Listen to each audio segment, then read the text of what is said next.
accedan a toda esta poesía porque es muy buena.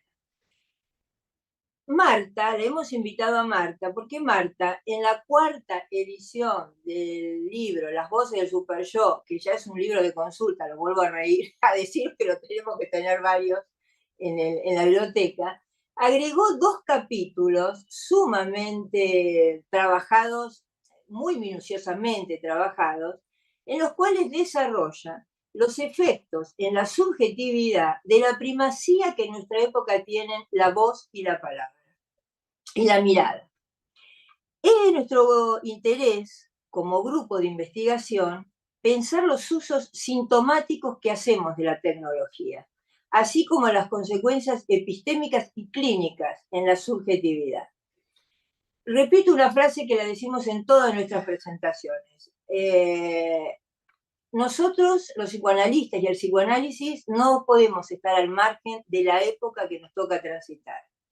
A nosotros se nos impone, como a todos los psicoanalistas a lo largo del desarrollo del psicoanálisis, se nos impone el trabajo de establecer diferencias, de ubicar cuál es la relación que cada uno establece con su objeto, derribar prejuicios que obstaculicen la escucha, conmover el confort teórico de lo sabido, que a veces toma cuerpo de resistencia, hablo de los analistas, frente a lo nuevo, a tolerar la inquietud de lo no sabido.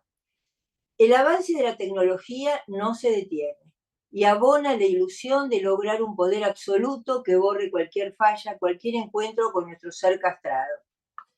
No hay duda que en esta época, atravesada por los incesantes avances, impele al sujeto contemporáneo a gozar más que a desear, lo cual constituye todo un desafío para nuestro quehacer. Porque cuanto más se incita al goce, sabemos que más se retroalimentan, diría Marta, las pulsiones y la satisfacción pulsional. Ahora bien, ¿cuál sería entonces este desafío? Yo diría, y voy a tomar una frase de Lacan, que Marta la trae en estos capítulos, que dice Lacan: se empieza con las cosquillas y se acaba en la parrilla. Y entonces diría yo que nuestro trabajo, que aceptamos el desafío y lo estamos transitando en esta lucha con la tecnología creadora de ilusiones y de todos poderes, nuestro desafío será tratar de evitar que el deseo, que nuestra subjetividad acabe en la parrilla. Bueno, vamos a presentar ahora sí, Marta. Marta mandó un currículum abreviado, que bueno, lo voy a leer. Psicoanalista y escritora, directora ejecutiva y docente de la Fundación Psicoanalítica Sigmund Freud e Instituto Jacques Lacan.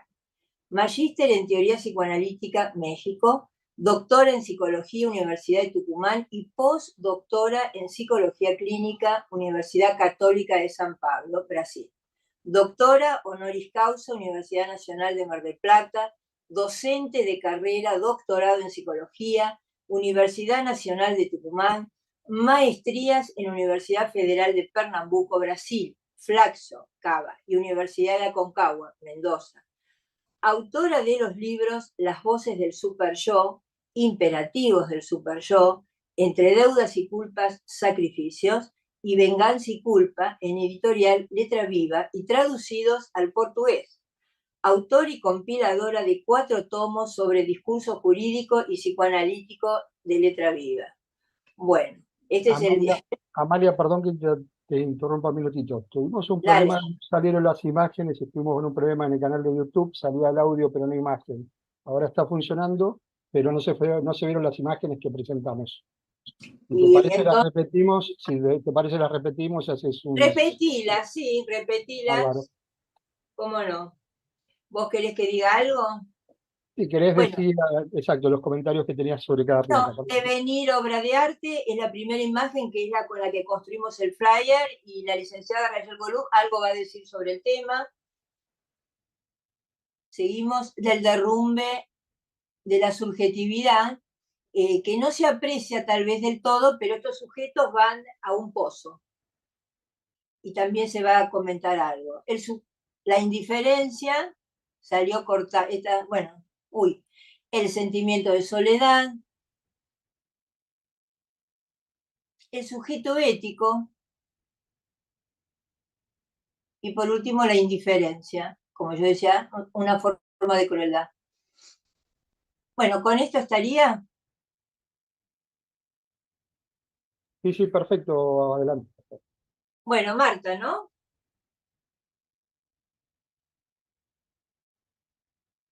Dale. No, el micrófono, Marta.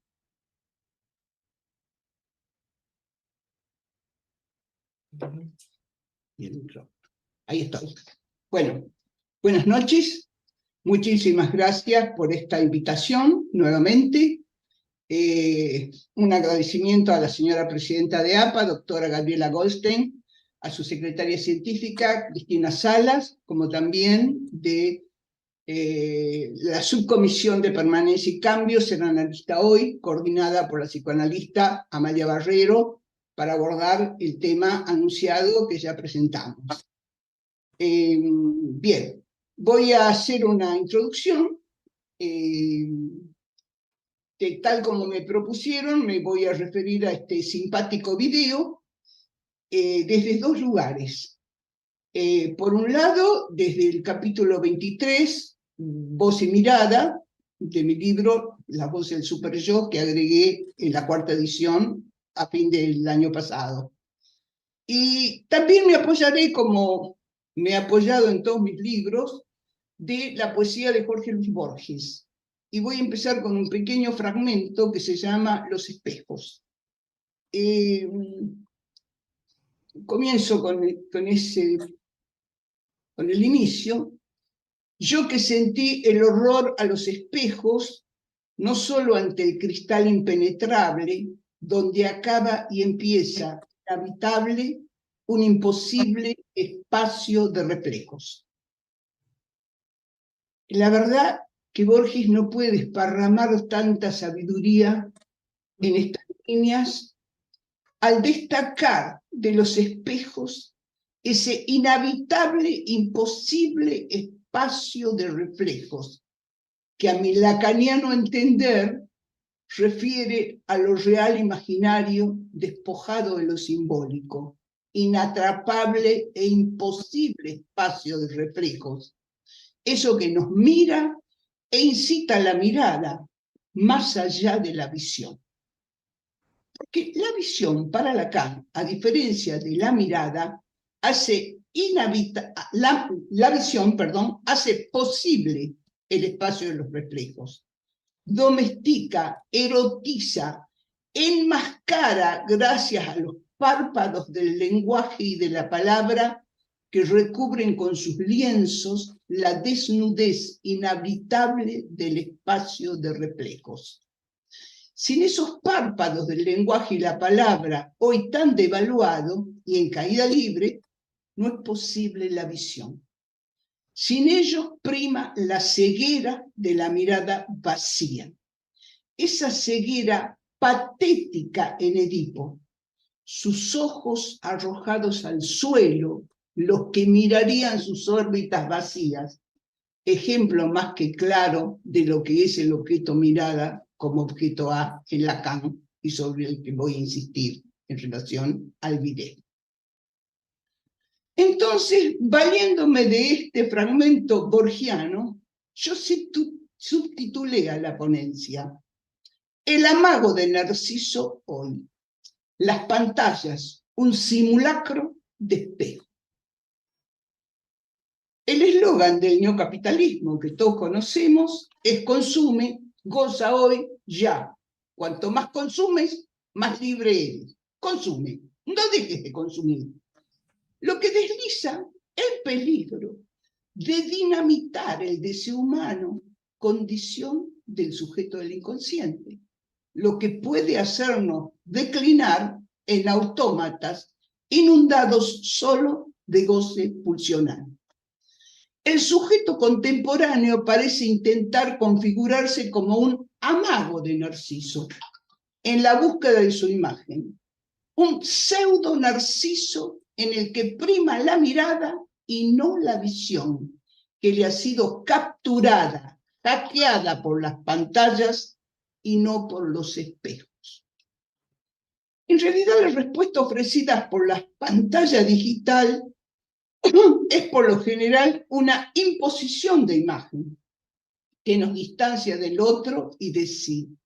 El pseudo Narciso opera apenas como un amago, por lo tanto, debe estirarse al peligro de fragmentarse hacia una imagen impostada para encontrar respuestas y descubrir qué hay detrás del espejo, mejor dicho, detrás de las pantallas. Y así como detrás del espejo no hay nada más que lo real, un vacío, detrás de las pantallas hay el objeto mirada, que petrifica con la orden superyoica de gozar. Así deberás ser como te ordeno, o no serás nada. Por algo, a esas pantallas se les llama ordenador. Y no sé si se dieron cuenta que vivimos rodeados de ordenadores. Es decir, que este amago de Narciso ya no buscaría su reflejo en el espejo, sino en las pantallas. Y éstas les devuelven un reflejo distorsionado, una identidad exaltada y fragmentada que potencia aún más esa sensación de soledad y de extrañeza. En Japón le llaman hoy en día el síndrome de Hikikomori, el síndrome de la soledad. Prima un Narciso necrotizado, como afirma en su libro el doctor Enrique Figueiredo. ¿Qué Narciso es eso? Que tuve el privilegio de prologar y presentar hace unos años en Brasil. Ahora bien, quisiera hablar un poquito de la soledad y desamparo del amago de Narciso, o del simulacro fallido de Narciso. Sabemos que los lazos líquidos que priman hoy pueden graficarse al modelo de una cáscara de cebolla, en la cual sus miembros se pegan unos a otros apretujados concéntricamente en torno a un líder autoritario, un mandato, pero sin lazo entre sí, de lo que resultan desamparo, soledad, y se promueve una crueldad contra sí y contra los semejantes. Ámbito especial para que el maligno superyo haga ahí de las suyas. En un texto que yo publiqué hace unos años en México, La clínica psicoanalítica en tiempos de soledad y desubjetivación, diferencio la soledad pulsional de la soledad sintomática. Y es que en la soledad pulsional prima una ausencia de lazo en la procura solamente de una satisfacción vacía. De allí que no se registre la soledad en la soledad pulsional, se registra un vacío. En cambio, en la soledad sintomática hay queja porque se registra que se está solo. Sabemos que por el miedo a la soledad, los individuos se buscan compulsivamente, no digo sujetos, fíjense, digo individuos, se buscan compulsivamente y buscan contactos virtuales utilizando las nuevas tecnologías, que potencian, sin embargo, la soledad, porque la compulsión por ellas hace perder el trato cara a cara, convirtiendo a las calles de las ciudades que habitamos en un escenario de tránsito donde los individuos caminan como zombies, ajenos al resto, como la imagen que mostraron de la segunda escena, sumergidos en su mundo y absorbidos por las pantallas, chupados por las pantallas. Paradójicamente, la búsqueda compulsiva de conexión lleva al aislamiento y a la soledad, cada vez más solos y más crueles, contra sí y contra los otros. Es el mundo que contempla el niñito del video, lo contempla atónito porque no sabe lo que está pasando. Y fíjense, es el único que registra la soledad como síntoma. Y ya sea dentro de nuestras casas o fuera de ellas, nos relacionamos más con pantallas que con quien pueden estar a nuestro lado. Nos pasa frecuentemente cuando vamos a una comida familiar o de amigos. Al mirarla y ser mirado por las pantallas, se levanta un muro. Los sujetos se aíslan del resto de los congéneres y por mucha gente que pueda ver, por ejemplo, en el metro, como muestra una escena del video, es como si estuviéramos solos, porque el aislamiento que puede provocar la pantalla de los dispositivos hace que el resto se desdibuje. Al final, podemos convertirnos, este es el peligro del tiempo actual, en amagos andantes de Narciso, quien no podía apartar su mirada del reflejo que le devolvía el agua del río, de la hermosa poesía que leyó Amalia. Pero al no poder sacar ahora la mirada de las pantallas, nosotros, ellas, las pantallas, nos devuelven, no nos devuelven reflejo alguno, sino aquello que el mercado quiere imponer y comandar. Y en verdad podemos convertirnos en amagos de Narciso, absorbidos por pantallas, desapareciendo de nosotros mismos en la cultura de la cancelación, de la que sin darnos cuenta cancelamos y expulsamos nuestra propia subjetividad. Leí esta semana un dato muy alarmante de Naciones Unidas, que dice que los niños pequeños cada vez tienen más problemas para hablar, leer y escribir, abrumados y sumergidos por pantallas que los fascinan, pero que no les transmite la lengua y el habla. Son seductoras pantallas que al final enceguecen, ciegan la visión en pos de una mirada que arrebata la subjetividad de los niños y de los adultos también. Fíjense que antes las madres, las abuelas, los padres, para hacer dormir a los niñitos les contaban cuentos o les cantaban canciones de cuna. Hoy se le pone una música automática llena de luces y el chiquito, en vez de dormir, queda en insomnio. Es decir, es un gran tema el tema del insomnio de los niños y los bebés. Lo podemos hablar durante nuestra charla. Las nuevas tecnologías aparecen como armas emancipadoras que nos permiten desvincularnos de nuestra propia subjetividad y corporeidad para armar supuestas nuevas identidades en el universo virtual. Nuestra subjetividad puede escapar de las ataduras de nuestro cuerpo gracias a las simulaciones digitales.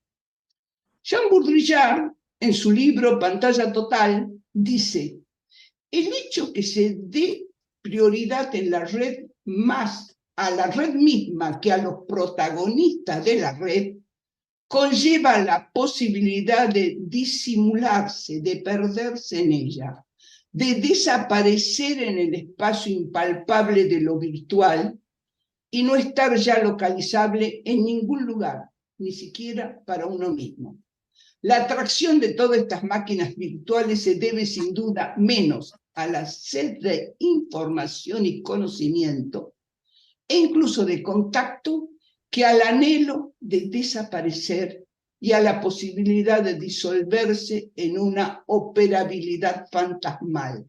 Me pareció fundamental, porque es algo que yo quiero que recalquemos, que hay más, que no hay ya el afán de conocer, de saber. No, hay el afán de desaparecer en la pantalla, de ser triturado por la pantalla, con la apariencia de querer saber. Y aquí es donde me parece importante que yo pueda diferenciar e insistir entre la mirada y la visión, según Lacan. De ahí que voy a titular esta última parte, Ojos para no ver y oídos para no escuchar. Este video, cuya canción insiste con una pregunta, ¿estás tan perdido en el mundo como yo? Que tanto éxito parece haber tenido, es una versión simpática de una realidad espeluznante. El distanciamiento cada vez mayor entre los humanos, la ruptura de los lazos sociales y la consiguiente soledad y vulnerabilidad.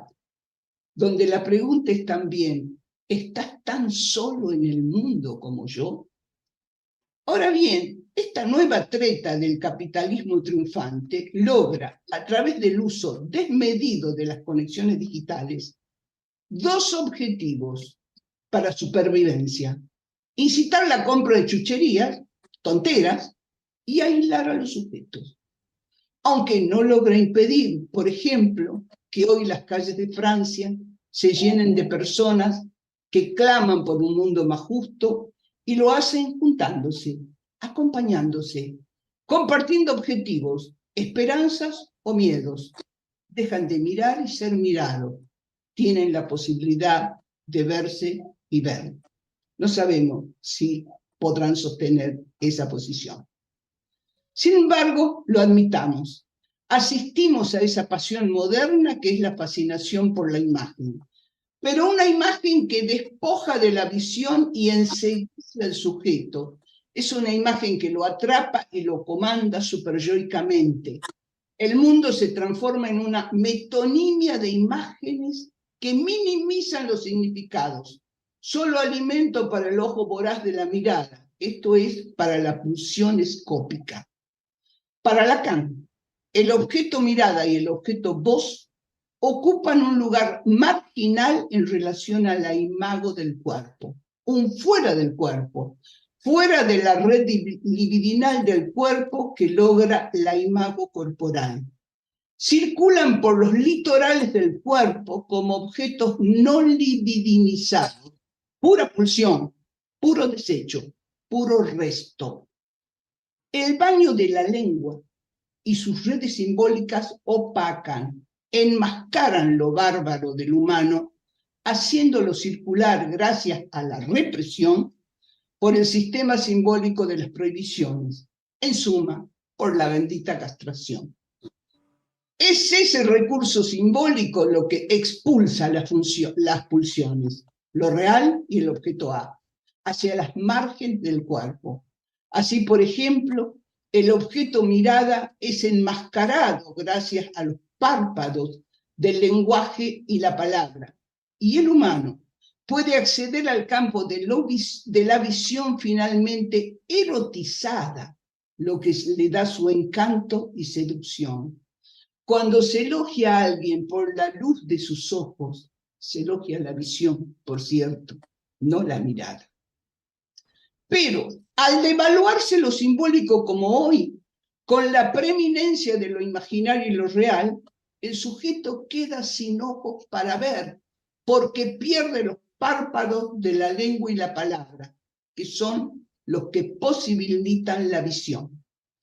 Imágenes y sonidos que encandilan, como quienes han podido escuchar también en el video, y ensordecen al sujeto abrumado pulsionalmente por el objeto voz y el objeto mirada.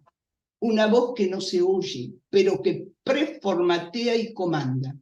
Una mirada que ciega, pero que programa y captura, que queda en los retazos del cuerpo fragmentado, en un fuera del cuerpo.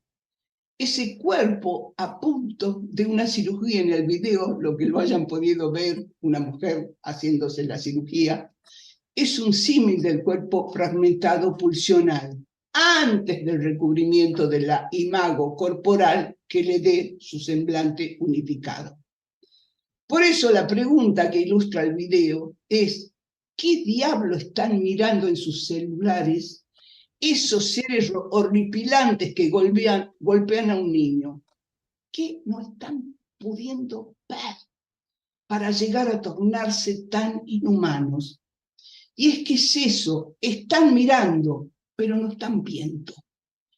Y no están viendo porque están siendo mirados por una imagen que los despoja de la visión y los enceguece, que los encandila telecapturándolos, teledirigiéndolos, telecontrolándoles, porque es la trampa que detrás de ese virtual pseudo espectáculo del mundo hay un otro gozador que mira y comanda todo en un sistema de hipervigilancia hasta ahora nunca visto, más superyoico que nunca. Y no dejo de preguntarme que así como Lacan escribió en 1948 el texto, creo que es más leído de Lacan. Creo que no hay nadie que no haya leído este texto de cualquier escuela. El estadio del espejo como formador del yo, tal como se nos revela en la experiencia psicoanalítica hoy. ¿No tendríamos que escribir nosotros acaso el estadio de la pantalla como aniquilador de la función del yo, tal como se nos revela en la vida cotidiana? ¿Acaso hoy comenzamos a escribirlo? A menos yo, seguro que sí. Justamente estoy trabajando con un grupo de estudio el texto de Freud, Introducción al Narcisismo, y ahí destaco la relación del narcisismo con el estadio del espejo. El niño inscribe tanto el objeto y la imago corporal gracias a la intervención del otro, al deseo del otro, pero fundamentalmente a la palabra del otro. Y esto es lo que tenemos que tratar de no perder. Simplemente para concluir, podría decirles que puede haber una tendencia de empezar a patologizar el apego de las conexiones digitales. Sin embargo, poco más de cautela. Tenemos que ver qué nuevas subjetividades están surgiendo de ahí. Las conexiones digitales son un instrumento, en esencia, no muy diferente al martillo que sirve tanto para matar como al martillo que sirve para reconstruir y construir Notre Dame. La red digital sirve para vigilar, controlar, comandar, pero también para agrupar y organizar a los que resisten la depredación del planeta, para los que trabajamos a distancia con quienes compartimos, como esta noche, nuestras investigaciones, proyectos, escritos e intertextualidades. Puede utilizarse para mirar nada, oír nada, pero también para una reunión como esta y para fortalecer nuestro lazo social. El problema reside en la utilización compulsiva de la red. Por lo tanto, insisto, las conexiones digitales como el martillo pueden sostener nuestros deseos, alentando el deseo de ver, o aniquilarnos fortaleciendo el goce enceguecedor de la mirada vacía si se los usa compulsivamente. Todo depende de su uso o abuso, como el martillo puede destruir o construir Notre Dame. Eso es todo. Bueno, muchísimas gracias, Marta. Muy, muy interesante. Rayel, ¿vos querías comentar algo?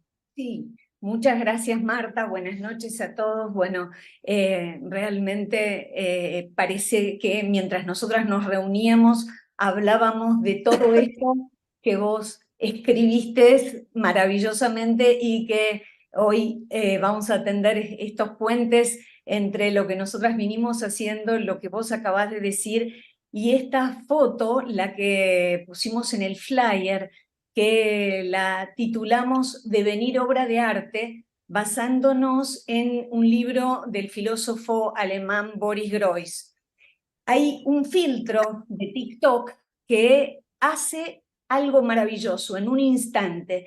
La joven triste, infeliz, con esa cara apagada, mágicamente con esta filtración de esa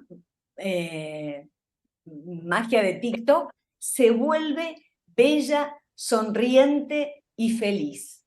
En realidad es solo un reflejo, no es ella, no está el sujeto y su sentir. Está reflejada esa imagen desde este lugar que vos también recién nos explicabas.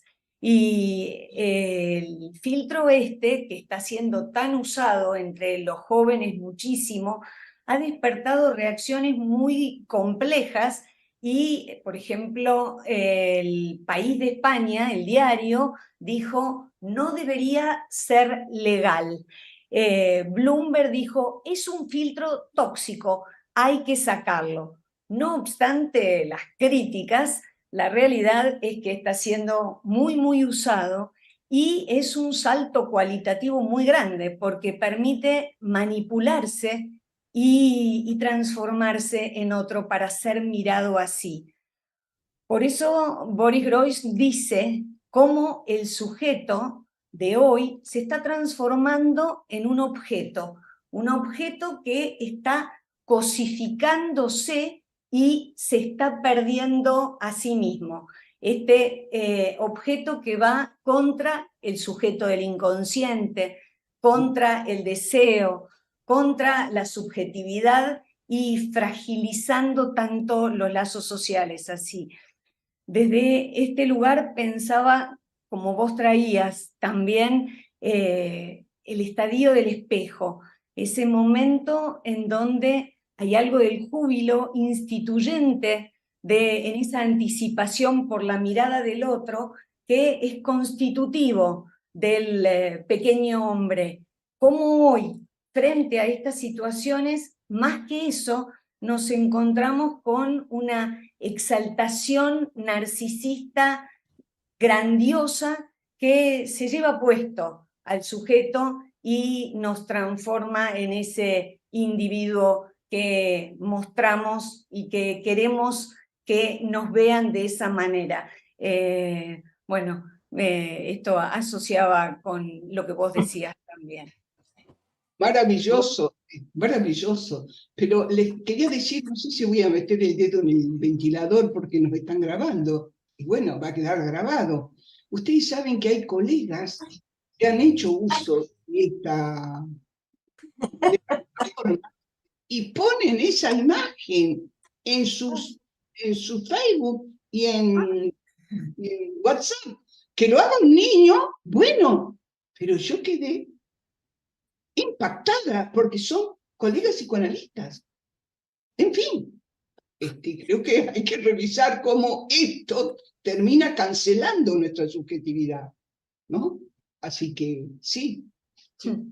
Bueno, pero este autor al que se refiere Rayel, que escribe este libro Devenir obra de arte, dice que estamos en una época en donde todos nos hemos convertido en autodiseñadores, en diseñadores de imagen, en artistas, porque cada uno de nosotros, y tal vez los que estamos acá también, no ponemos cualquier foto como foto en el WhatsApp o en los flyers, hacemos una producción, aunque no sea tan bestial como la que sucede con TikTok, que es impresionante las cosas que pasan con este filtro al cual se refería Rayel, ¿no? Parece interesante. La cosa es producirse en una relación imaginaria, simbólica y real, y otra cosa es transformarse. Y entonces, como dice Raquel, la subjetividad queda ahí erosionada. Total. Sí. Pensaba un poquito en relación a lo que decís, Marta, gracias por estar.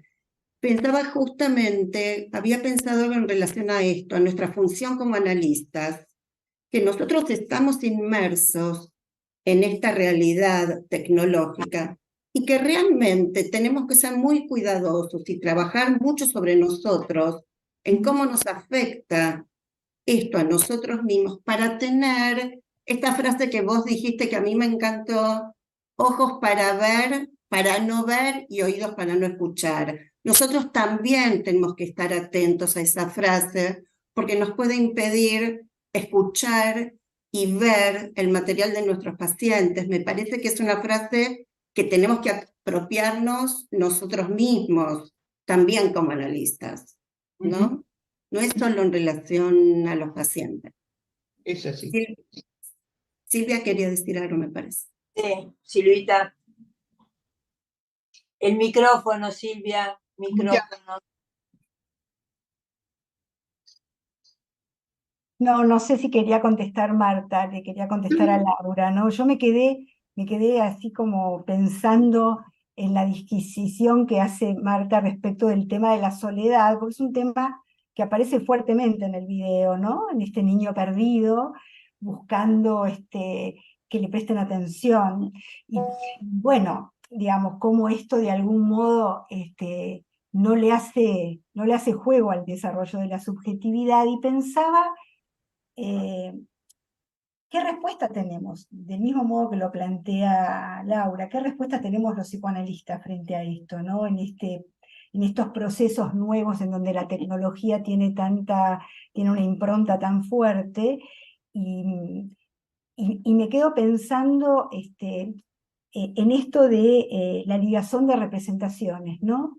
¿Qué pasa con los niños que no pueden ligar, porque no hay un otro, no hay un objeto, sino que está la pantalla? Porque esto lo vemos nosotros cuando vamos a un restaurante. O sea, el niño que empieza a molestar, enseguida le ponen la pantalla para que se distraiga, digamos, ¿no?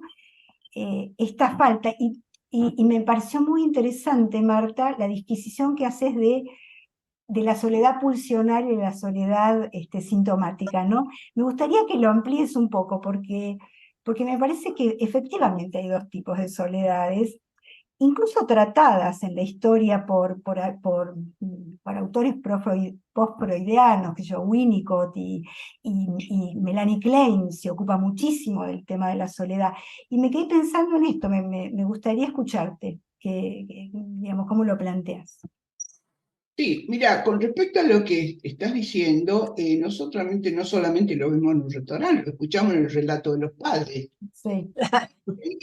Mi chiquito no puede dormir a la noche, yo llego cansadísimo, son las 12 de la noche, no se duerme, y entonces le doy el celular o le pongo la musiquita a los más chiquititos, que les ponen unas pantallas arriba de la cuna ahora con musiquita y con reflejos, que por supuesto más produce la excitación del chico.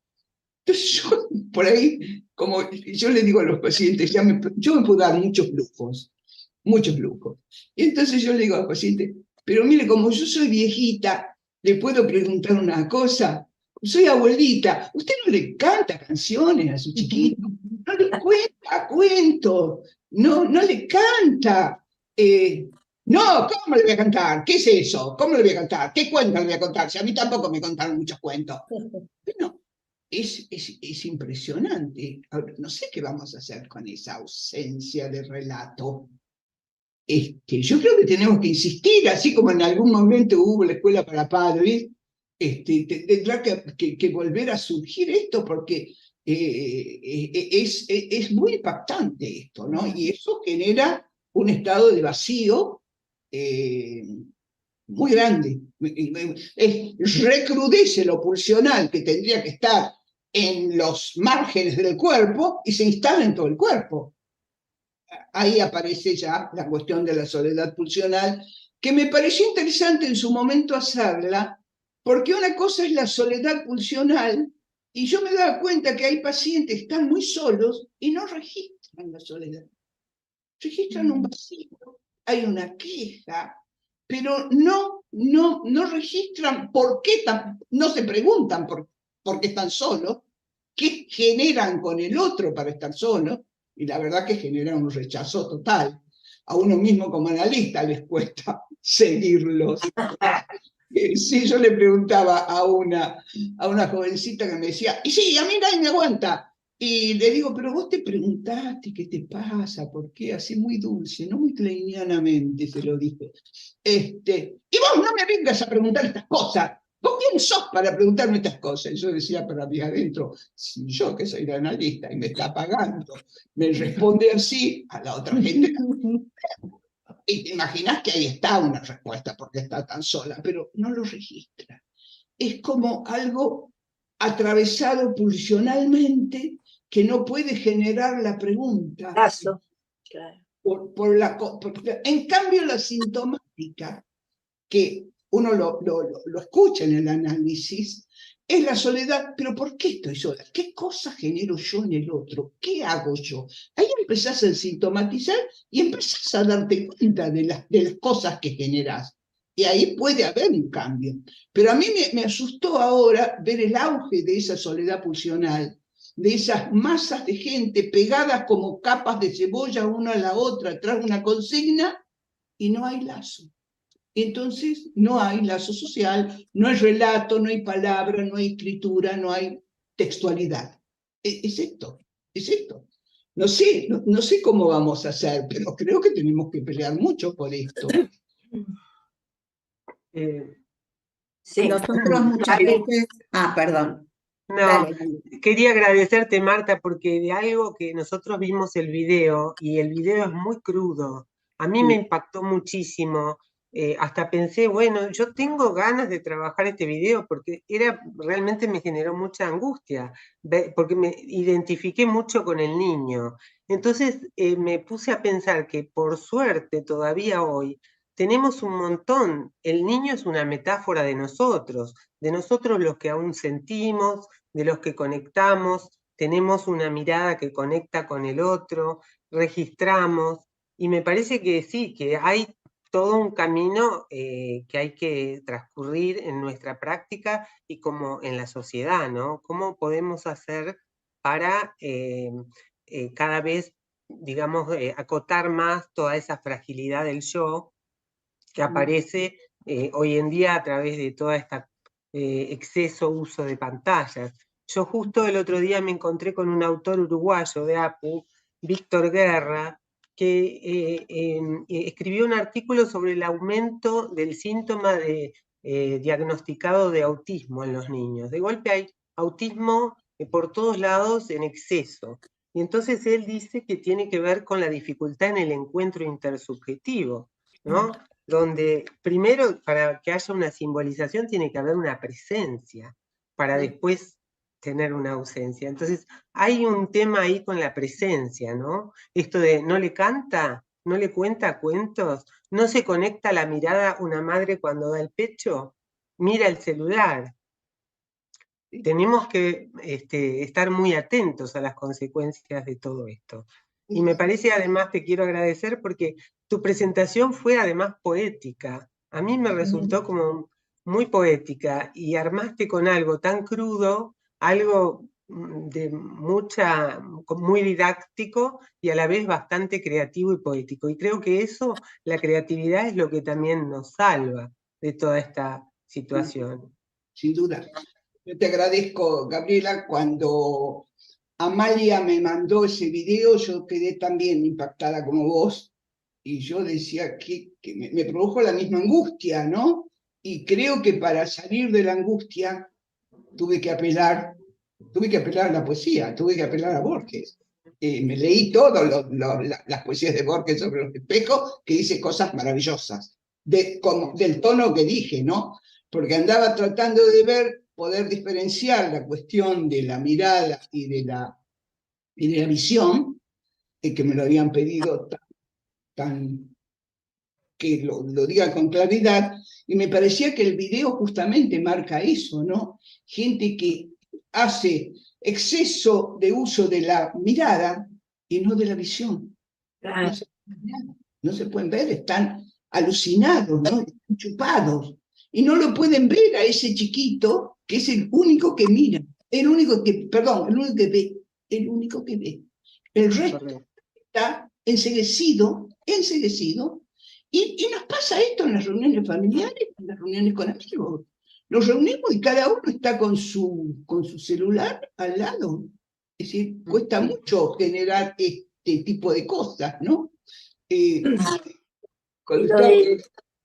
Lo del niño, a nosotros le pusimos el sujeto ético, porque es el único capaz de empatizar, capaz de sentir el sufrimiento del otro. Yo no quiero hablar del video mucho porque no sé cuánta gente lo vio el corto, pero hay una escena en donde hay una chica que se está por suicidar, que se suicida en realidad, y la gente está filmándola.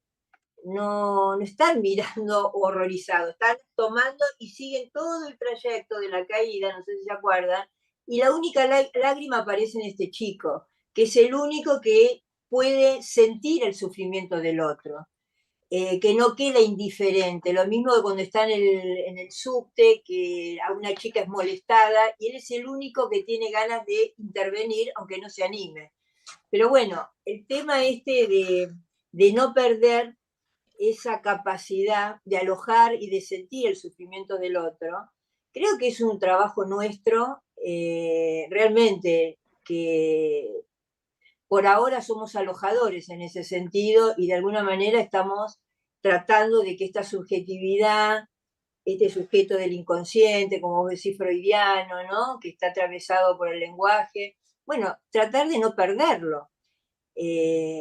Todavía creo que hay Nosotros mucha somos, pensaba Amalia, que nosotros con nuestros pacientes, el paciente funciona como el niño que nos llama. El niño reclama, busca a los adultos no responden. Nosotros, es nuestra función responder a ese llamado del paciente, ¿no es cierto? Me parece que es una tarea interesante esa, difícil, Sí. pero es nuestra función. Mira, antes de entrar acá estaba con un paciente que, bueno, se dedica a software. Y entonces yo decía, si le había preguntado al hijo cómo se sentía. No es una pregunta tan compleja ni tan profunda. Y me decía, no entiendo.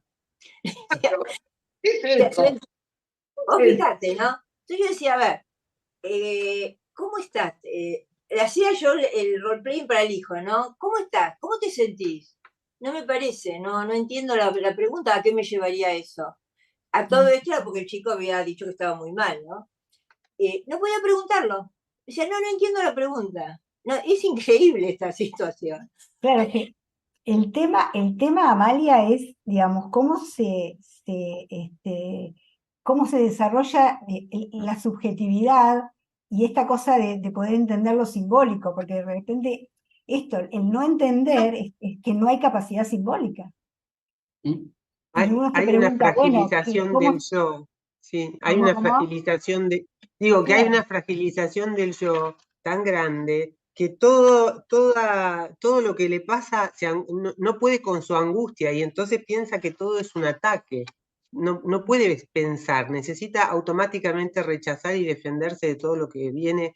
Una pregunta para alguien así es desestabilizante, ¿no? No puede dar lugar a la pregunta. Por eso me gustó que en la canción el título es ¿Estás Es una perdido en el mundo como yo? Es una invocación al otro en un tono de pregunta, quiere decir que espera del otro una respuesta además, ¿no? No es solamente un título, digamos, determinado, sino que espera una respuesta. Y es lo que decía Laura, ¿no? Vienen los pacientes a preguntarse y a preguntarnos.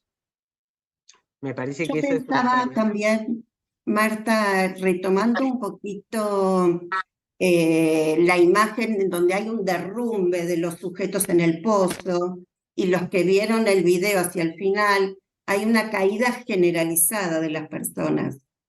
Y hace poquito te escuché hablar en un encuentro acerca de la imposición demoníaca de las redes y del imperativo, no sé si entendí bien, por eso quería recuperarlo, a ver si es así, del imperativo del narcisismo que aniquila la subjetividad y que un poco en función de esto del derrumbe, generando el derrumbe psíquico. Me gustaría como ampliar un poco esto, y vos hablabas en ese momento también que de esta manera el narcisismo no está planteado como el guardián.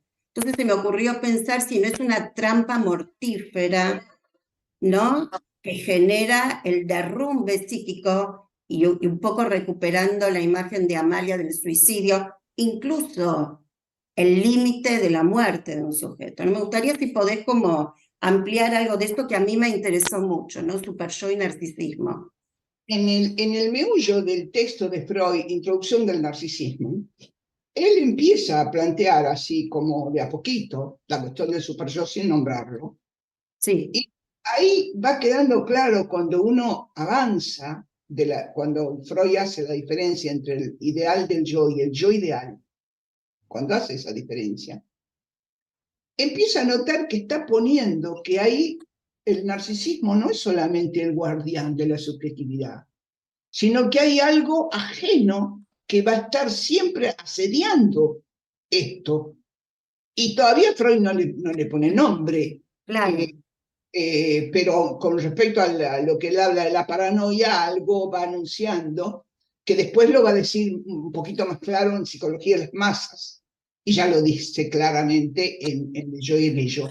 Pero yo creo que cuando el yo ideal, que no tiene medida, se confronta con el ideal del yo, que tiene medida, que justamente el ideal del yo tendría que ser aquel que le diga a alguien que recurre a esta imagen de TikTok: che, tarada, vos no sos esa.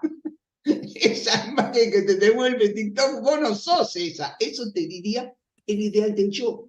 Claro. Pero pareciera que esto lo que está haciendo es que el yo ideal, que no tenía medida, de nuevo colapse con el ideal del yo, que tenía la medida de la castración, y entonces eso termina siendo una sobreexigencia.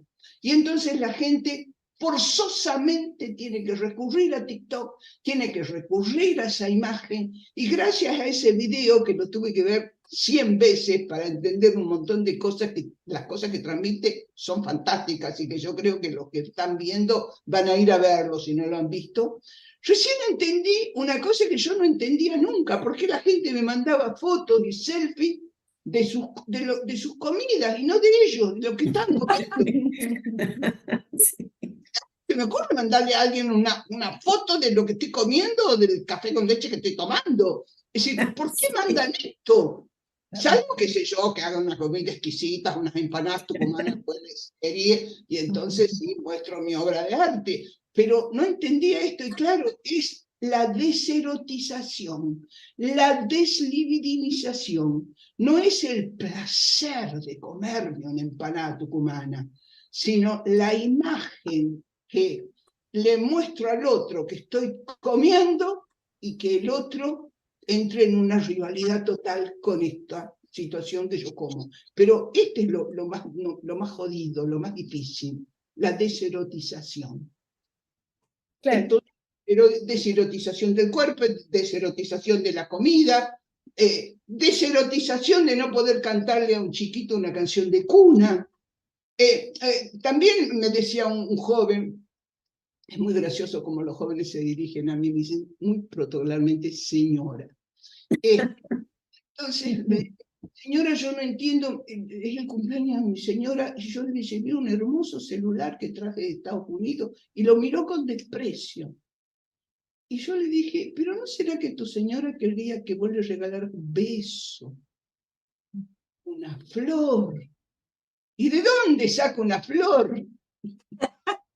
En mi cuadra está lleno de flores. Mira, le digo, anda y cortá una flor de ahí. Me siento ridículo. Entiendo, le digo. ¿Y sabes por qué se siente ridículo?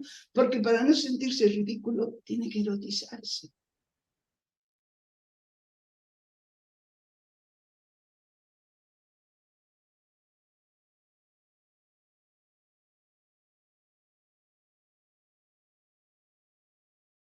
Nos salva. El erotismo es efectivamente lo que nos salva, ¿no? Entonces, me parece que estamos transitando esto tan difícil, y por eso realmente es buenísima la iniciativa de ustedes de trabajar esta cuestión hoy.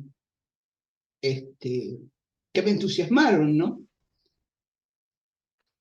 Vos sabés que hace rato nosotros venimos con estas inquietudes en todas las presentaciones. Estamos viendo, como yo decía, el psicoanálisis siempre tuvo desafíos epocales. Yo creo que el nuestro en este momento es bastante importante, porque vos hablabas del martillo, pero la tecnología crea ilusiones muy poderosas y crea realmente pérdidas de bordes, pérdidas de noción de lo interno de lo externo, pérdida de noción de percepciones corporales. Y este tema del goce, ¿no? Que vos usás la palabra esta, fragiliza el sujeto del inconsciente, es realmente una situación compleja, ¿no? Creo que tenemos por delante un desafío bastante interesante. Yo le contaba a las chicas el otro día de una paciente mía, neurótica, que asocia que le va bárbaro. Me dice: ¿qué te parece si tomo microdosis de MMD? Porque resulta que el otro día tomé y me dijeron que estaba mejor, más floja. ¿No ayudará esto al tratamiento? Así vamos más rápido. Y ese es uno de los temas que a mí más me preocupan, que creo que es uno de los obstáculos más importantes para los psicoanalistas.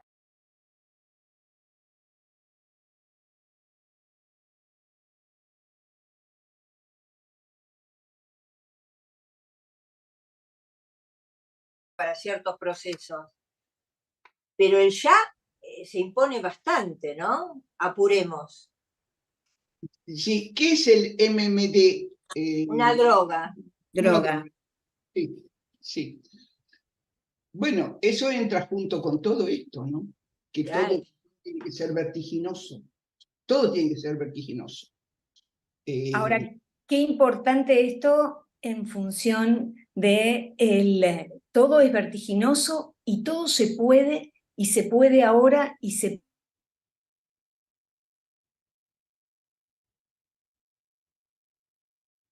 Pasó algo con el sonido.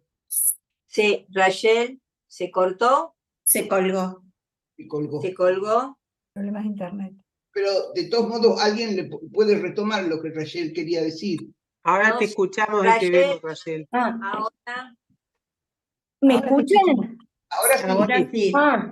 Bueno, no sé, debe haber problemas de conexión. No, pensaba en cómo nosotros tenemos que defender esta posibilidad de que el tiempo de la elaboración psíquica pueda transcurrir con nuestro dispositivo que es la transferencia, porque en esa ilusión el sujeto no está. Y si nosotros nos ponemos, bueno, rigurosos desde este lugar, vamos a ir articulando cada vez más respuestas y no podemos apurar, como dice la paciente de Amalia, este proceso que es el proceso del inconsciente, y el inconsciente es atemporal, y si no es así, no hay proceso. Entonces pensaba cuánto de esto, bueno, tenemos que abogar para que no deje de ser lo que es.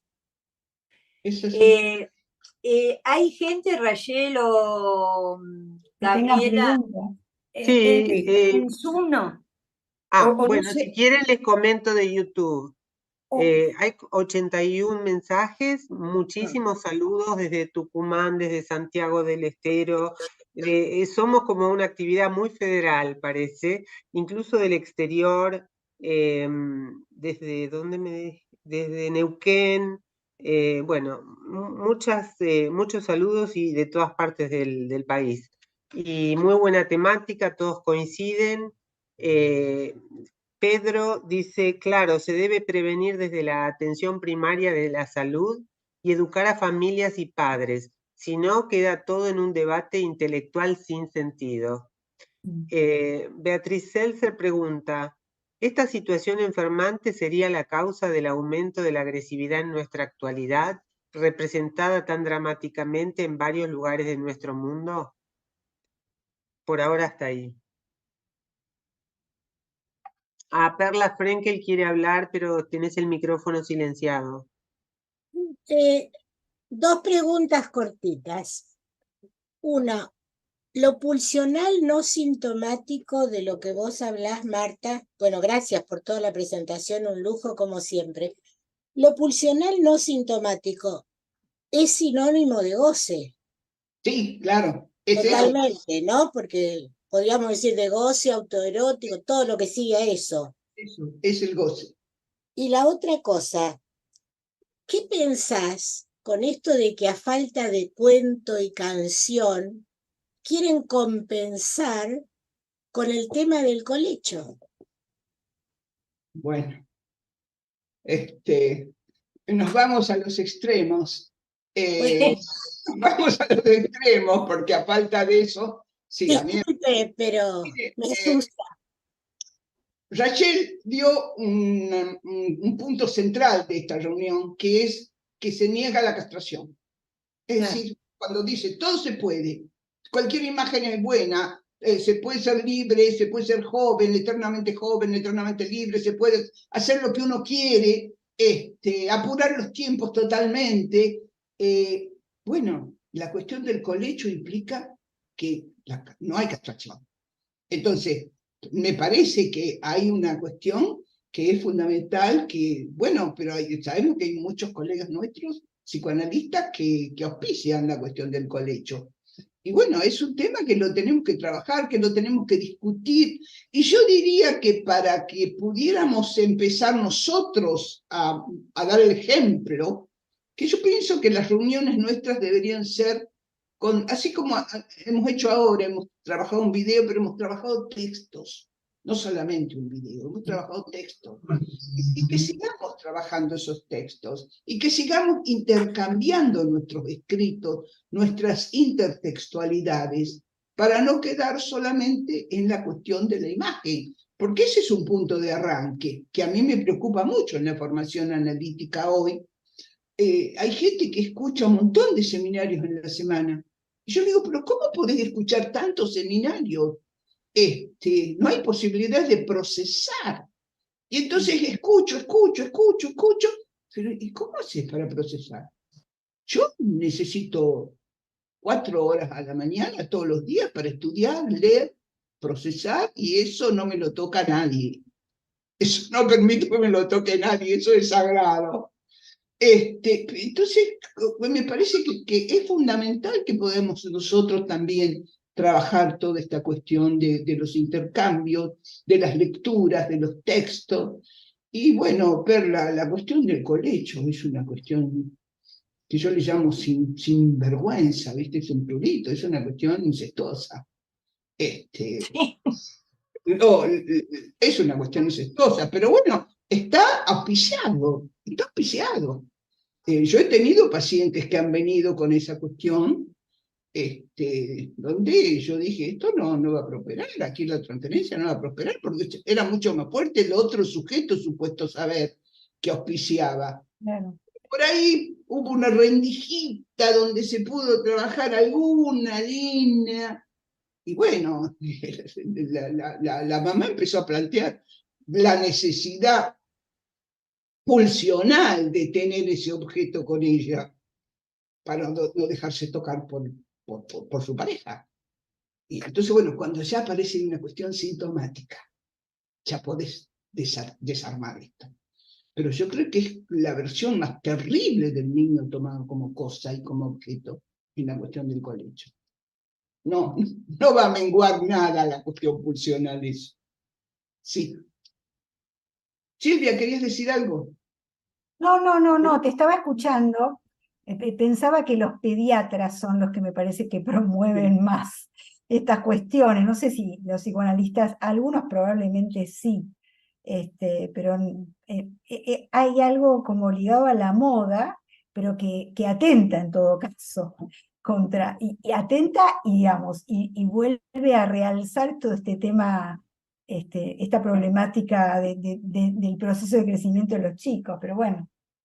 Son mandatos sociales, ¿no? Imperativos, ¿no? De un mandato social que muchas veces estamos atravesados, que también funciona como una fuerza importante en un análisis, ¿no? Sí. Pensaba que el tema de colecho tiene una cobertura oficial, un argumento oficial, por lo menos las mamás con las que yo he hablado, que es la comodidad. ¿No? Me resulta más cómodo, me tengo que levantar, y entonces prefiero que esté, y además el pediatra lo promueve, igual que la teta demanda, ¿no? No se establecen tiempos, todo es posible todo el tiempo. Hay un argumento que la gente, ¿por qué lo sostiene el colecho? Hay chicos que llegan a los 5 años, 6 años y duermen en el medio de los padres. Sí. Sí. Y Por supuesto pañal, que hay algo pañal más también. que comodidad. El pañal también lo dejan hasta los 3, 4 años, pañales. Es todo como una cosa de bueno, dejarse llevar por los distintos voces, como diría, ¿no? Yo lo traía por la falta de palabra, donde ahí se ve claramente cómo no hay palabra que aleje de la cosa. En ese sentido, ¿no? Más que hablar de la moda, ¿no? Digo, es tan fuerte el imperativo, Claro. y relacionado con lo que vos decías, ¿no? La falta de canción, la falta de cuento. Pensando esto que traías, Perla, se me ocurre algo del refranero popular de las imágenes, ¿no? Una imagen vale más que 1000 palabras. Si nos quedamos capturados y fascinados por las imágenes y perdemos las palabras, vamos a estar cada vez más en riesgos y bueno, dijo Freud en El malestar en la cultura, ¿cuál será el desenlace? Por eso tenemos que hacer escuchar las palabras, ¿no? Lo que pasa es que una imagen sin palabras no vale nada. Nada. Claro. Entonces, También podemos pensar, Marta, en una imagen por ahí sin palabras, pero que narre. Hay imágenes que narran, hay imágenes que no, que comunican. Me parece que tenemos que discriminar, ¿no? En este Unas y video, otras. el niño chiquito que trata de tironear el pantalón de un adulto para que le preste atención, por ejemplo, Claro. ¿no? O que llora frente a una imagen de algo tan catastrófico. Me parece que son imágenes que sí hablan, pero bueno. las palabras. Cecilia Moya quiere hablar. Ceci. Ya estoy. ¿Qué tal? Buenas noches, Sí. ¿cómo les va? Hola, Bueno, Ceci. primero muchas gracias a la subcomisión en nombre de la Secretaría Científica por esta presentación. Muchísimas gracias, Marta, por tu buena disposición siempre con nosotros. Y en realidad quería retomar algo que me pareció que estaba en el centro también de tu presentación y que lo decís casi al final, que es casi como la idea de cómo nos servimos también del sistema de las pantallas para poder generar esto, ¿no? Que de alguna manera Amalia con su subcomisión crea un dispositivo. ¿Cuál es el dispositivo fundamental? Que es el diálogo, ¿no? Porque se arma, si bien hay una presentación, se arma un lazo, que es lo que permite precisamente que lo pulsional tenga otras derivas, el saber ocupe otro lugar, que tiene que ver con la circulación de la palabra, con lo cual no es un tema menor. Pensaba que o entramos en una demonización de los dispositivos o planteamos esto que vos traes, Marta, que me parece muy importante, que es como, no lo decís así exactamente, pero lo pienso en esta dimensión a veces que utilizamos, ¿no? Cómo nos servimos de ello para trabajar en esta línea. Y bueno, me parecía que esta presentación es un ejemplo de eso, un dispositivo en donde circula la palabra, hay un saber encarnado en vos, indudablemente, Marta, pero que da la posibilidad de una circulación de la palabra. Y esto que quiero ponerlo en valor para poder hacer ese efecto de transmisión que necesitamos precisamente para no quedar capturados. Eso sí. ¿No? Así que te quiero agradecer muchísimo y quiero agradecer a la subcomisión la posibilidad de que haya trabajado en esta modalidad, ¿no? Que nos permite poder pensar y trabajar en otra línea. Y bueno, poder trabajar, por lo menos lo que hace a que cada contenido tenga una pregunta, deje una pregunta abierta. Bueno, muchas gracias. Muchas gracias a vos. Gracias, Ceci. ¿Alguien más quiere decir algo? Hay una pregunta en YouTube que me parece que está en la línea de lo que hablaban de esta paciente tuya, Amalia, que te dijo qué te parece si uso alguna droga para ayudar a relajarme y entonces va más rápido el tratamiento. Marcela Gómez dice, hablando de lo vertiginoso, me encuentro con pacientes que fueron a tirarse las cartas, abrir los registros akáshicos, etcétera, para ir más rápido, o qué diagnóstico le da la bruja. Eso se ve cada vez más. Bueno, ese es un comentario de YouTube. Me parece que buscan certezas sin diálogo y sin representación, ¿no?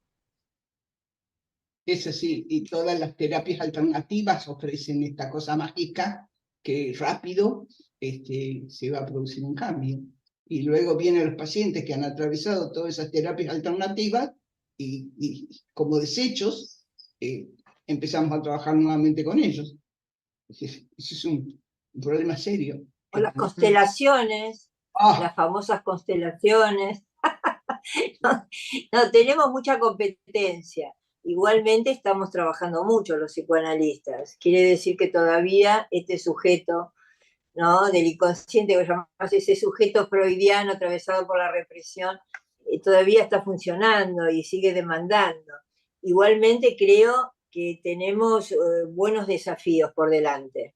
Por lo menos las generaciones más jóvenes, tal vez de analistas, van a tener que vérselas cada vez más difícil con este tema. Yo creo que es muy difícil lo que genera la tecnología, ¿no? Creo que no es un instrumento menor. Es un instrumento que crea realidades, más allá que trabajamos nosotros con la realidad psíquica, que crea realidades que son muy inquietantes. Uso la palabra inquietante. Es inquietante esto, porque las propuestas son inquietantes de los pacientes. Yo tengo pacientes que ahora, en cambio de decirme me siento mal, me ponen un emoticón en la pantalla, que está, por ejemplo, llorando.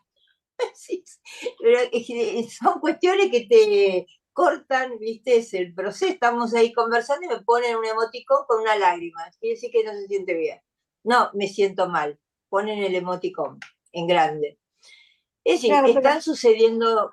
Sí, decime, Silvi. No, que pensaba que estoy de acuerdo con vos, pero de todas maneras me parece que los analistas nos hemos ayornado a lo largo de todos estos años con todos los cambios que Muchísimo. están implicados, con lo cual probablemente el destino y el futuro también sea posible el ayornarse dentro de lo que implica, digamos, nuestra teoría, ¿no? Pero bueno, los cambios de encuadre, qué sé yo, hay un montón de cosas. Yo me acordaba qué problema tenía Freud, que no quería tener el teléfono, que no le gustaba el teléfono, que le gustaba el teléfono, hasta que de a poco la realidad que él tuvo y todas las cosas que tuvo que progresar lo llevó a que, de una manera o no, tenemos colegas que durante mucho tiempo se han negado a usar las nuevas tecnologías, y bueno, ahora están necesitados de esto porque de alguna manera nos conectamos, ¿no? Pero ya digo, me parece importante porque, por ejemplo, nosotros para hacer el trabajo hemos recurrido al video, pero también hemos recurrido a libros, hemos recurrido a lectura, hemos recurrido a textos. Y eso es fundamentalmente lo que hemos producido como intercambio y creo lo que tenemos que generar. Por eso creo que tenemos que dialogar mucho con las generaciones jóvenes que nos necesitan y que necesitan de nuestra transmisión y para lo cual tenemos que tener toda la plasticidad posible para poder llegar a ellos y poder intercambiar. A mí también me pasa a veces que cuando le doy el horario a algún paciente, me contesta con un emoticón. Yo le pongo, no entiendo, no toma la sesión, y entonces ahí tiene que ponerme algo, porque después cuando hablamos cara a cara, le digo, pero ¿qué es esto? De contestarle a tu analista con un emoticón. La hora de tu sesión, ¿qué pasa ahí? ¿Qué es esto? Ahí empieza el análisis, del momento que te doy la hora, empezamos el análisis y vos me contestás con un emoticón. Bueno, pero yo sí le contesto a mis amigos, pero no soy tu amiga. Sí, me parece que ahí hay una cuestión, ¿no? Donde, claro, todo empieza a funcionar así y vamos. Hay como una fantasía, ¿no, Marta, de ahorro de trabajo en sesión? Porque hablar, puedo tomarla, no puedo tomarla, me siento, ¿no? Supone un trabajo psíquico, el emoticón, das cuenta de una imagen que vos tenés que adivinar qué le pasa. Sí, así es. Uh-huh. Así que, bueno, sí, estamos atravesando todo esto. Sí. Gran desafío, pero ¿cuándo no hemos tenido desafíos? Siempre. Siempre. Siempre. Eso sí, eso sí. Siempre lo hemos tenido. ¿Algo más, chicas? Sí, Rayerita. No, pensaba que somos sujetos de nuestra época y esta es la contemporaneidad que tenemos que vivir y desde ahí por eso es tan importante esto, que circule la palabra, como decía Cecilia hace un rato, y que bueno, sigamos pensando juntos porque esto nos nos enriquece y nos permite seguir siendo psicoanalistas y escuchando las demandas de la época que son estas. Y es así, ponemos palabras. Porque De la nosotros mirada a la escucha. trabajamos con la palabra Sí. y trabajamos con la castración. La cura por la palabra.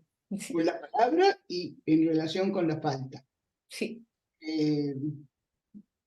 Bueno. Que Verónica. cada vez... ¿Quién habla? Hay dijo. un comentario Verónica Prada. que dice: felicitaciones, Marta, por poner a trabajar los efectos de la entronización de la imagen con la metáfora de los espejos que oferta la cultura. Nuestra tarea será entrañarla con la palabra, enlazarla. Eso sí. Sí, también pienso que no demonizar. También No. pensaba en lo que dijo Cecilia hace un ratito, ¿no? Creo que eso ya está incluido. O sea, el tema es cómo vamos a lidiar con eso, ¿no? Porque, digamos, ¿no? No sé qué pensás, Marta, pero me parece que igual vamos a tener que lidiar. No lo podemos demonizar, No. porque nosotros Claro. usamos estos instrumentos. El problema es cuando la cuestión se vuelve compulsiva. Yo creo que el punto es la compulsión. Yo me acordaba mucho de ustedes. Ayer fui a pasear con mis perritos al parque, muy cerquita de casa, que voy todos los días, y me encontré con un montón de jóvenes con los celulares así, algunos con 2 celulares, algunos con un celular, metidos ahí. Yo pasaba con mis perritos y de pronto me encontré con una persona, un señor que leía un libro y una señora que tejía. El señor que leía el libro y la señora que tejía me dijo: oh, buenas tardes, ¿cómo le va? Qué lindo perrito. Yo le dije algo que está leyendo, le dije a la señora que está tejiendo. Intercambiamos palabras, nos preguntábamos cómo estábamos. El resto era una cosa automática ahí, que por supuesto cada uno está en su mundo, ¿no? Y bueno, esto es lo que estamos transitando. Pero me puse más sociable que nunca acordándome del video.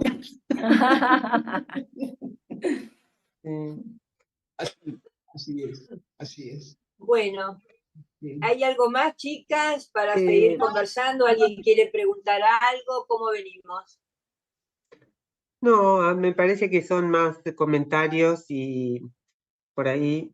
Acá hay una cosa, a ver, Santos Eduardo Rodríguez Flores, está padre su catarsis.